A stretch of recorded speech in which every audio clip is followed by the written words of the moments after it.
Microsoft का scout एक नया एआई पर्सनल असिस्टेंट अब पेश किया गया है। क्या ये ऑफिस वर्क का भविष्य बदल सकता है? मॉर्निंग पल्स इंडिया के टेक एआई प्लस आज का टिप सेक्शन में आपका स्वागत है। एलेक्स, स्काउट को माइक्रोसॉफ्ट ने खास तौर पर अपने 365 ऐप्स के लिए डिज़ाइन किया है।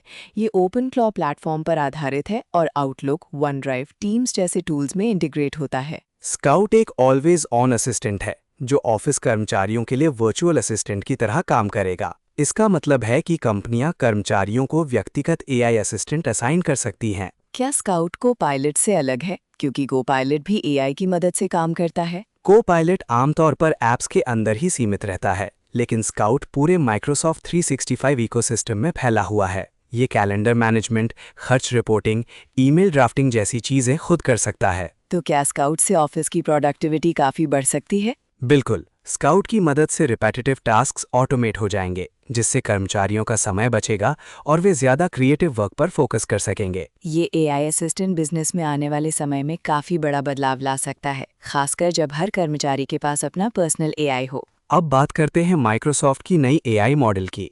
बिल्ड 2026 में माइक्रोसॉफ्ट ने एमएआई थिंकिंग 1 नामक अपना पहला एडवांस्ड रीजनिंग एआई पेश किया है। ये माइक्रोसॉफ्ट के लिए एक बड़ा कदम है, क्योंकि अब तक वो ओपन एआई के मॉडल्स पर निर्भर था। साल भर पहले ही माइक्रोसॉफ्ट ने अपने इन हाउस मॉडल्स डेवलप करने शुरू किए थे और अब एमएआई थिंकिंग 1 को फ्लैगशिप के तौर पर पेश किया है। माइक्रोसॉफ्ट और ओपन एआई के बीच डील भी अब थोड़ी ढीली हो गई है, जिससे माइक्रोसॉफ्ट को अपनी रिसर्च और मॉडल्स पर ज्यादा नियंत्रण मिल गया है। इस मॉडल से माइक्रोसॉफ्ट को एआई इनोवेशन में और तेजी मिलेगी, खासकर बिजनेस और एंटरप्राइज यूजर्स के लिए। अब चलते हैं हार्डवेयर की तरफ। माइक्रोसॉफ्ट ने एक नया mini Surface Dev Box announce किया है, जिसे खास तौर पर डेवलपर्स के लिए बनाया गया है। Surface RTX Spark Dev Box Nvidia के नए आर्म आधारित RTX स्पार्क चिप्स पर चलता है।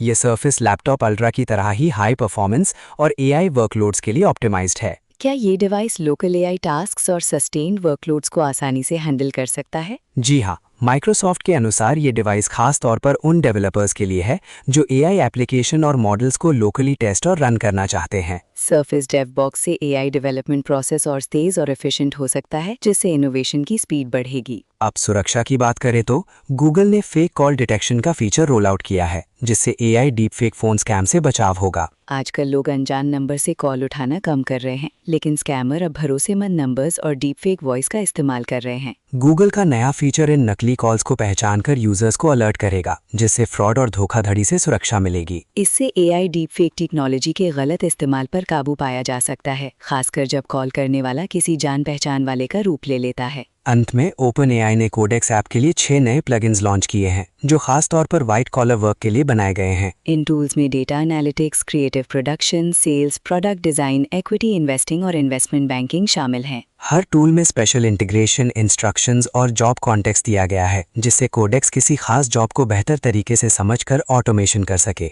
अब व्हाइट कॉलर प्रोफेशनल्स अपनी रोजमर्रा के टास्क्स को कोडेक्स के जरिए और आसानी से हैंडल कर सकते हैं। ये थी आज की बड़ी टेक और एआई खबरें। मॉर्निंग पल्स इंडिया के इस सेक्शन में बने रहने के लिए धन्यवाद। पूरी मॉर्निंग पल्स इंडिया एपिसोड देखने के लिए हमारे चैनल पर जाएं और लेटेस्ट टेक अपडेट्स पाएं।